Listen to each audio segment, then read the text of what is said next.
I've low-key known my son is gay for decades, but we've never formally talked about it, and now I'm desperate to tell him I love him no matter what, but I'm terrified that I waited too long. I should start by saying that I'm not usually the type to ask the internet for advice, especially on something so personal. But the unfortunate thing I've come to realize is that I can't talk about this with anyone I know. I'm in my late 60s and my son is in his late 40s. His mother and I divorced when he was young, and for all intents and purposes, I essentially raised him as a single father from a certain point onward. I did my best to raise him well and to be sure he had everything he needed, but I worked a lot of hours and was very career focused. I realize now I was somewhat absent. I'm also fairly emotionally reserved in general, at least when it comes to physically speaking. I'm better at writing. When he was in high school and in college he had several girlfriends, and one girl I thought he was very serious about for the majority of his time during his undergraduate education. They broke up. After that he never brought home any more girls or talked about any, and he moved away to attend medical school, and we stopped talking as much as we had previously. I remember very distinctly one time while he was visiting on a break from school I was worried about him and I had asked if he was on drugs. He just looked physically ill and in a poor state. He assured me it was stress from school and he would be fine. But I remember this clearly because this visit home was when I first started to think he could be gay. Now the thing is, my son has never told me that he is gay even to this day, but it has become an unspoken acknowledgement between us. He has a roommate, that's how we mutually refer to him, and he's had the same friend for a long time. Sometimes I will ask about him, but the answers are always short, basically that he's doing well.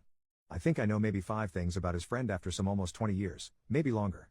We speak on the phone occasionally as we live far away, and this is something we never discuss much if at all. Recently I've been doing a lot of thinking. I think I'm a poor father. Somewhere down the line I taught my son that we can't speak about who he is. I'll admit I'm not the most versed in this kind of lifestyle thing, but I don't want to be shut out from his life. I want to tell him that whatever this is he's perfectly fine in my book and I love him. I want to know him and his friend, but I don't know how to tell him or what to say. I'm not sure if I should say boyfriend, as again, he's never said anything to me about being gay. I've just pieced it together over time, so I'm not sure if that's what I should say. Should I just spontaneously bring this up with him? There never seems to be a good time to say what I'm thinking, and the topic seems too serious to send an email or very long text message. I'm not sure if a written mode of communication would be too informal or make it seem that I don't care. At that, I'm not sure where we should go from there. First update 1 week later. I'm thankful for all of the kind advice I received in regard to my first message here. After reading all of your words, I decided I would handwrite my son a letter and send it in the mail as we live across the country. In summary, I wrote about many things and the letter ended up being much longer than anticipated. I began by discussing some of my experiences with my father growing up in ways I realized I had treated my son similarly. I had wanted to do better than my father, who had moments where he could be cruel, but I failed to realize that being too reserved was also a problem, and I leaned too far in that direction.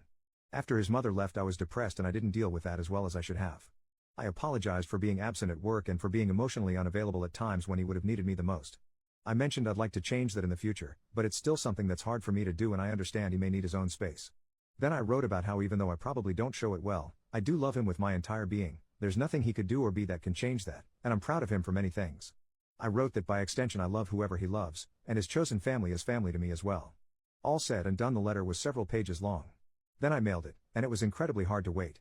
I decided to text him to let him know I had sent him a letter, as we don't typically write, and it seemed like something that warranted some warning in advance of its arrival so he wouldn't be entirely caught off guard by it. Then eventually, he sent me a text that he would like to call me at the end of the day. We spoke about everything in the letter. I learned that he had believed I viewed him as a burden, which was disheartening to me as I had always wanted to be a father since I was young, and I never saw him as being a burden, which I told him. We discussed his mother and the plethora of feelings surrounding her. This was a hard topic for me as I still have many unresolved feelings here, but I realized because of this I never explained to him everything that happened. I also learned that he was afraid to disappoint me, and that he had put a lot of effort into his career to make me proud of him, as he felt this was the way to impress me and that it would make up for his defects. I brought up that focusing on work over family and interpersonal relationships was one of my bigger regrets, and he admitted that being so career-driven was straining his personal life. With everything going on at the moment, he also expressed that the medical profession was weighing on him, but he hadn't wanted to disappoint me by not being as emotionally strong as he thought I am. By this point in the conversation we had both said a lot of very emotional things. He brought up that he felt it was hard to talk to me because I don't make it clear what I'm thinking, and so he felt it was always easier to only discuss work or accomplishments with me and nothing personal. He felt it was easier to let his relationship be an unspoken understanding between us, as he felt I would be uncomfortable to know anything more. At this point I confirmed that his friend is in fact his partner. He said he felt a lot of shame about it. I told him I regretted not reaching out to him sooner, that I'm sorry that my lack of availability had created this distance between us, and that I'm always proud of him and not just for his career. We ended the conversation by discussing seeing each other in person, as it has been almost 10 years since we've actually seen each other. I expressed that I would like to fly out to visit him and his partner if he would feel comfortable. I now have a plane ticket for early next month, a date which is quickly approaching. I am glad for all of the encouragement I received from this website. I have nothing but gratitude for all of your kind words. Once again I am asking for a little advice. I have never met his partner in person, nor have I ever spoken to him. He has been with my son for 2 decades at this point and likely knows my son better than I do. I would like to make a good impression with him. However, I don't know any gay couples, aside from them, and as was thankfully pointed out in my previous post here, I am not aware of all the proper ways to describe things as I incorrectly use the term lifestyle. I would like to be invited into their lives, so I wish to avoid offending either of them. Are there any suggestions of common things I should avoid saying to them? Perhaps I'm just nervous because this is coming up soon and I haven't seen my son in so long. Typing some of this out was helpful in and of itself. Second update. Hello wonderful individuals of the internet. Almost half a year ago I posted here about reconnecting with my estranged gay son, and I received the encouragement I needed to push me to do what I knew was the correct thing in my heart. Due to the contents of that letter and an ensuing phone call, my son invited me to fly out to see him and meet his partner of over 20 years. This was a terribly worrying time for me as I felt the ice was thin and I feared saying or doing the wrong thing would ruin what little connection we had forged. I went to visit them in early June and I am incredibly overjoyed to say that everything went very well. While there I had several emotionally tough conversations with my son, but I tried to listen from a place of wanting to understand and accepting that I have not always been the best father. While at times I felt incredibly hurt by what he had to say, it was mostly because I felt defensive and upset with myself that I had caused him to feel this way. I wasn't always sure how to respond, but it seemed that verbalizing that I felt this way and that I would need time to give him a proper and reasoned response to some of his comments, rather than a defensive one, was the right thing to do. I would then reflect on my own and give him the response he deserved from me. While there I also had a discussion with his partner, and I am glad that this man has been in my son's life. He is a truly good man, and he did say that he was cautious of me because of the past, but that he hoped we could all move forward from it. I also learned on this trip that they are foster parents and have also adopted 2 beautiful children. I did not meet them on this first trip. My son was worried that having kept this information from me would cause me to become upset, and I was sad to have put myself in a situation where I wasn't involved. But ultimately I can only feel tremendously happy.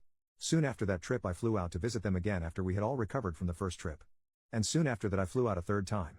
I am relieved to say that after those first trips it is almost as though there was never any time we were apart, and we have been talking every day. I have felt so much joy over being accepted back by my son, and for being accepted by his partner, and I am now working on selling my home and moving across the country to be nearer to them and my young grandchildren. This is a move they have welcomed and even suggested to me first. I had planned to write about my first trip, but it was quite an exhausting time for me. While it was absolutely necessary, it was also draining. After a time I forgot. But I have realized that had I never posted anything here, had I just kept up the way things were, I would never have had my son or his partner in my life as I do now, and I would never have known the children they have welcomed into their home. I only hope that moving forward I can live out my retirement watching my new, wonderful grandchildren grow into the bright people they will become. Nothing gives me more joy, and in part I have this place to thank for it. So thank you.